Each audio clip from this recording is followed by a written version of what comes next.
Hello everyone, this is the Van Edwards, aka the Van the Connector, connecting you to the knowledge that will empower yourself. You see, Spider-Man out. If you're a Marvel fan, put Marvel in the chat. If you're watching this, put Marvel in the chat. And Spider-Man's coming up, but that's not why I'm wearing it. I'm wearing it because it's warm. And it's actually related to this call as well, because we're gonna be tapping into our spidey senses. We're gonna learn how to keep our brain fresh at any age. Any age. Anyone can do these three things. Anyone can do these three things. And I'm going to tell you what these three things. These three things are stimulating your brain, number one. Number two, exercise. Number three, listening to music. It's very simple, isn't it? But let's get into it. Because keeping your I want you to know something first. This is the first thing you need to know and understand. Keeping your brain young and sharp is possible. You gotta know it's possible, firstly. You have to know it's possible. And statistics say occasionally that with age, brain functions may decline and all these other stuff. But if we keep the right practices, if we keep the right lifestyle and the right activities in place, we can help fight those signs of aging that occur in our brain, like memory loss, brain fog, all these brain impairments. These can be addressed easily. They can be addressed easily. So I'm gonna get into one of these things. I've got a few notes. So if you see my head tilt a bit, that's why, because I've got a few studies I want to share with you as well. And number one is literally stimulating your brain. Like, your brain is a muscle, and it has to be exercised. So, and you can stimulate that in so many ways. If you don't use it, you lose it. Have you ever heard the phrase, if you don't use it, you lose it? And the same as with your brain. Like, the same way your muscles can atrophy, like it can really deteriorate and lose function, your brain can do the same thing. So you can do activities that will like stimulate your memory, stimulate your reasoning, stimulate your attention, stimulate your processing, and build new neural connections. That's called neuroplasticity. And when you what that is that is basically keeping your neurons fresh and active. So when you have fresh and active neurons, by increasing your neuroplasticity, you then keep your brain fresh. You keep your brain aging well, and you keep your brain sharp and strong. And one of these things is like I've been so fascinated with helping people build a stronger mind, body, and spirit, but particularly in the mind, because even mental health, brain health, they go one in the same. And even when I was like younger, a few years back, couple years, about 10 years. Now I faced some issues where my brain wasn't getting stimulated. I was bored in school, and it kind of got to me, and even was like piled with work, with loads of work and schoolwork and all this stress, like got to my brain. And what do you know, I studied psychology for a bit. That didn't help, because that was another part of stress. But over the years, I learned how to I learned the importance of my brain over the years, and I learned how to really hone in on treating it well. Because in all aspects, self-care, self-love, it all starts in the mind. And if you treat your brain right, you treat your mind right. So stuff like, I've always been fascinated with crossword puzzles. That's something you can do.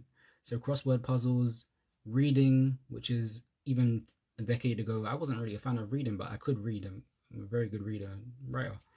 And it could be even like doing calculations, like mathematical calculations, writing. And over the years, I've even done writing, like writing poetry, and just getting the nerves stimulated. You have neurons on your hands, so like even when you're writing, it helps you build new neural connections. Like writing from a creative standpoint, creative writing definitely helps. So create crosswords, chess. I'm still getting around to chess. Those are great ways to stimulate your brain. But I have to say this in particular, it has been this 6 minutes a day to a better brain. This has been a game changer. And what is this?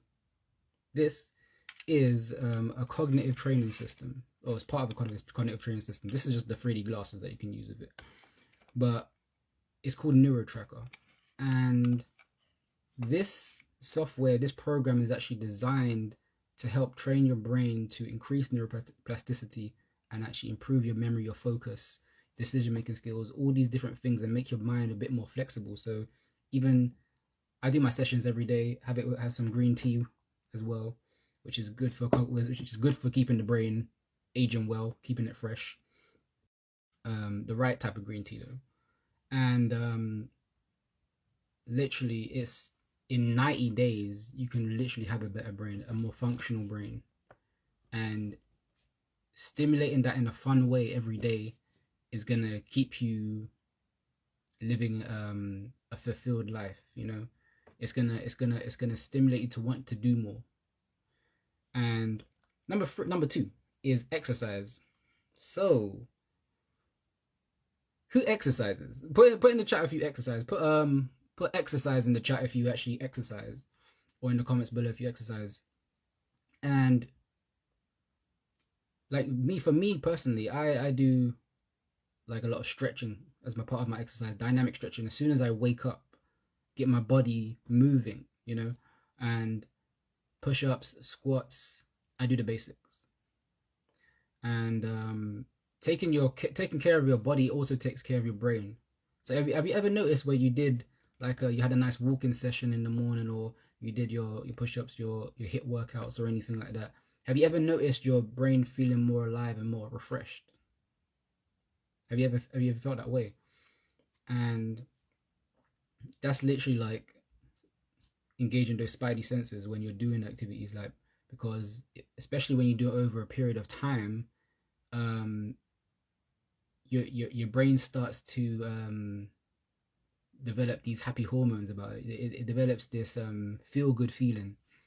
And there's actually been studies where it's helped reduce the chances of Alzheimer's. And Alzheimer's is a mental disease, of course. So imagine exercise correlating with better mental health. That's something to think. And like, even there's been studies from John Hopkins. I'm gonna put these studies actually in the comments after this live, and so you can actually check for yourself, because again, once you do the research and apply it as well, it's a game changer. So exercise as well, it also really lowers the stress levels, lowers the cortisol levels that are in your body, because we have everyone experiences like some level of stress on a daily basis, but you want to keep apply the right amount of stress to your body and stimulate it in a way where it doesn't put you into standby mode. Like you don't want to be so stressed that you can't even do anything with your life, you know. It's not going to make you happier.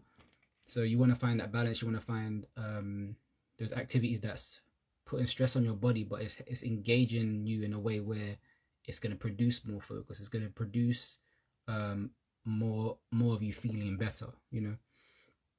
And I challenge you. I challenge you to stay active every day for at least 30 minutes.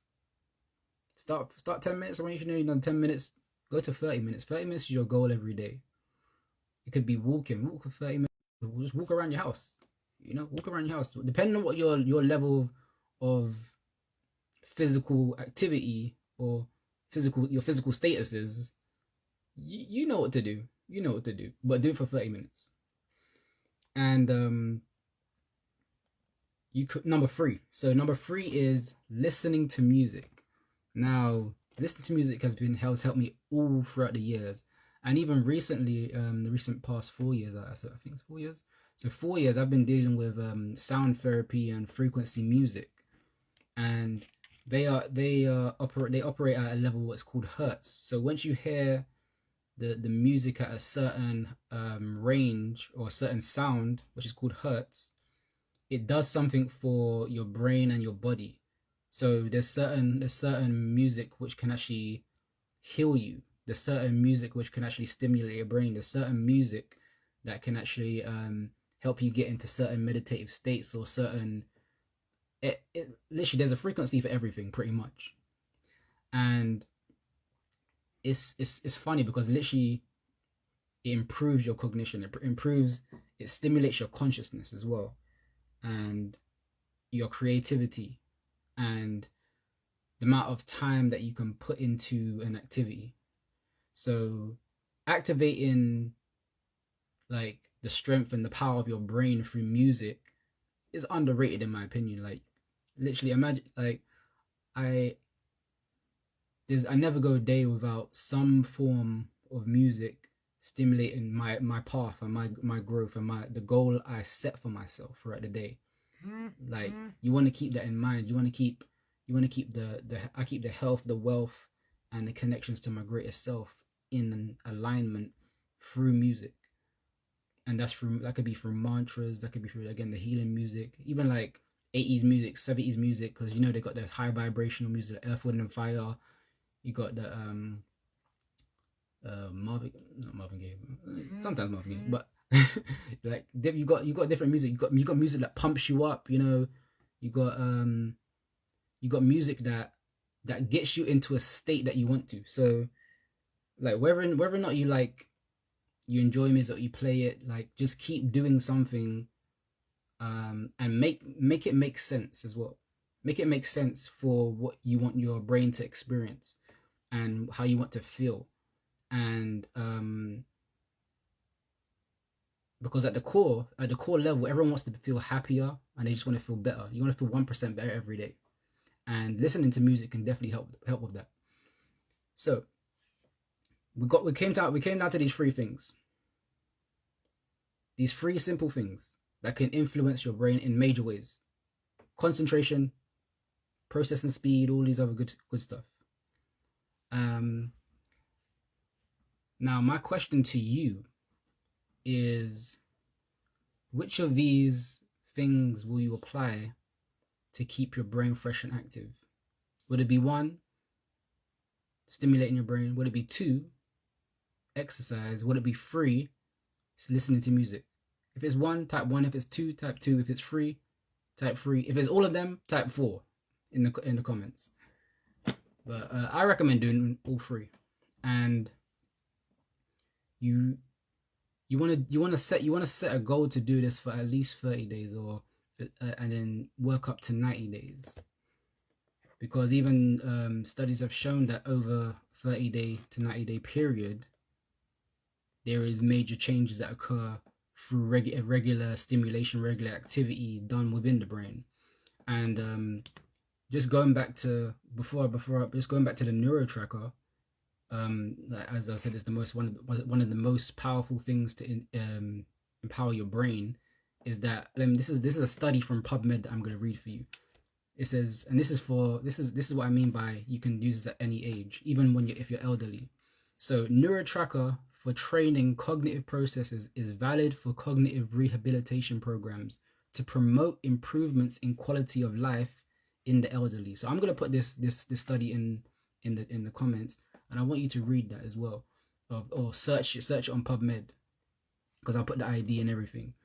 But you can have proven systems to train your brain. You don't have to put any guesswork into this. So again, if that's you, DM or comment brain as well in the comments below. And again, stay fresh, stay active, stay empowered, and just remember, the connection continues. Take care.